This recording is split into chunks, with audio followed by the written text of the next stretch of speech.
भारत का एक परिवार जर्मनी में अपनी बच्ची को हासिल करने की लड़ाई लड़ रहा है। 3 साल की बच्ची पिछले 1.5 साल से जर्मन चाइल्ड सर्विस अथॉरिटी की कस्टडी में है। कथित रूप से बच्ची के प्राइवेट पार्ट में चोट को डॉक्टर ने डोमेस्टिक वायलेंस करार देकर उसकी कस्टडी चाइल्ड सर्विस को दे दी थी, जहां बच्ची के माता पिता उसकी कस्टडी वापस लेने का जतन कर रहे हैं।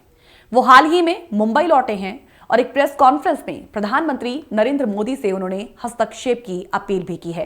विदेश मंत्रालय ने भी इसको लेकर जवाब दिया और विदेश सचिव विनय क्वात्रा का इस मामले पर क्या कुछ कहना रहा, सबसे पहले हम आपको सुनाते हैं। 3 things I would say. One, this is something of great sensitivity, something which we deeply care about, something on which our embassy has been in very close touch with the parents, with the German authorities, and trying to find a way forward. You would agree that since it involves baby, infant, child, there are serious issues relating to privacy. I don't think it would be correct for me to comment on those parts, but this is something which we deeply care about, we are very sensitive to, and we are regularly very in close touch with the parents relating to this case.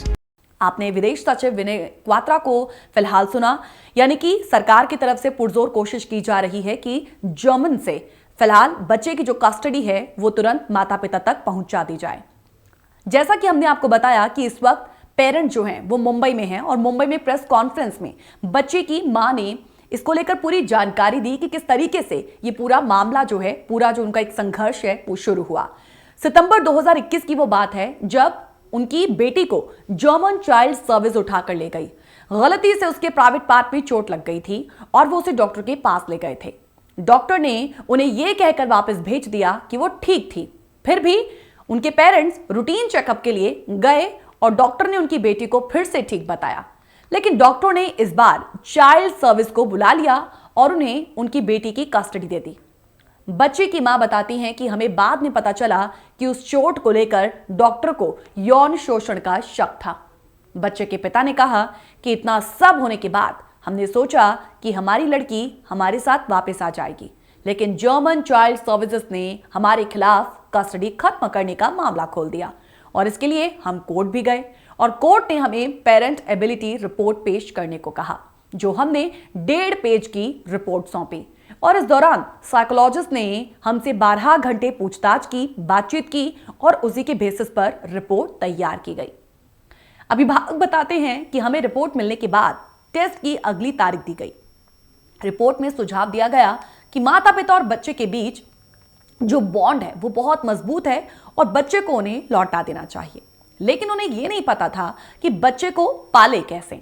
इस report के आधार पर बच्ची के पिता कहते हैं कि इसके लिए हमें अपनी बेटी 6 साल की उम्र तक उससे अलग रहनी चाहिए और उसके बाद बच्ची खुद ही तय करेगी कि उसे माता पिता के पास रहना है या फोस्टर केयर में ही रहेंगी। उन्होंने एलिगेशंस लगाए हैं कि जर्मन अथॉरिटी उनकी बच्ची के साथ अपराधी से भी बदतर व्यवहार कर रहा है। इस प्रेस कॉन्फ्रेंस में उन्होंने पीएम नरेंद्र मोदी से उनकी बच्ची को वापस लेने में मदद की अपील की है और साथ ही कहा कि अगर पीएम मोदी और विदेश मंत्री एस जयशंकर चाहें तो हमें हमारी बेटी वापस मिल सकती है।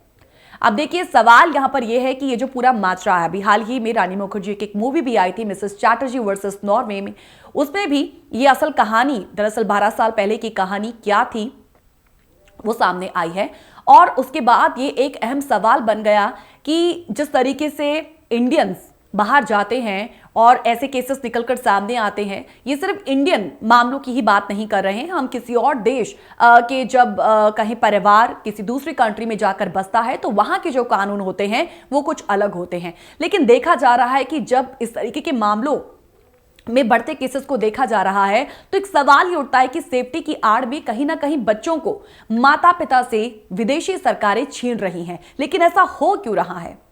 दुनिया भर में हम बता दें कि बच्चों पर हिंसा के मामले बढ़ते ही जा रहे हैं। साल 2020 में संयुक्त राष्ट्र की एक रिपोर्ट आई थी जिसमें दावा किया गया था कि दुनिया में कुल बच्चों की लगभग आधी आबादी हर साल शारीरिक, मानसिक और यौन हिंसा तक झेलती है। इस global report on preventing violence against children 2020 की ये जो स्टडी थी, इसमें बताया गया था कि 155 देश इसमें शामिल हुए, जिसमें लगभग 1 अरब बच्चों को अब्यूज का शिकार माना गया। हिंसा रोकने के लिए हर देश अपनी तरह से कोशिश करता है। यूरोपियन देशों में इसे रोकने के लिए सख्त कानून है, लेकिन इसका दूसरा पहलू भी है और ये कानून कई बार इतने स्ट्रिक्ट होते हैं कि बच्चों को लपक कर उनके पेरेंट्स से अलग फॉस्टर केयर में डाल दिया जाता है। नॉर्वे की जब हम बात करते हैं तो नॉर्वे पर अक्सर ही इस क्रूरता के आरोप लगते हैं।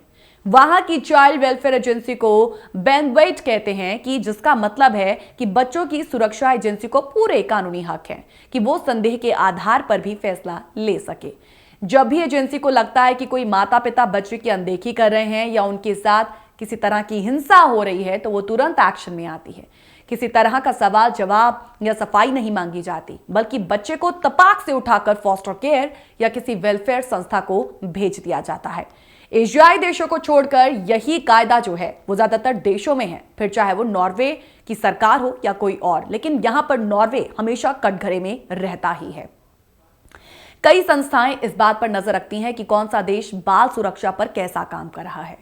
हम आपको यहां पर बता दें कि global NGO kids rights index 2020 United Nations के डेटा को देखकर ये बताया गया है कि कौन सा देश बच्चों के लिए कितना सेफ है, और इस लिस्ट में आपको बता दें कि आइसलैंड, स्विट्जरलैंड और फिनलैंड इस पर टॉप पर हैं और कुल 182 में आइसलैंड सबसे सुरक्षित माना जाता है।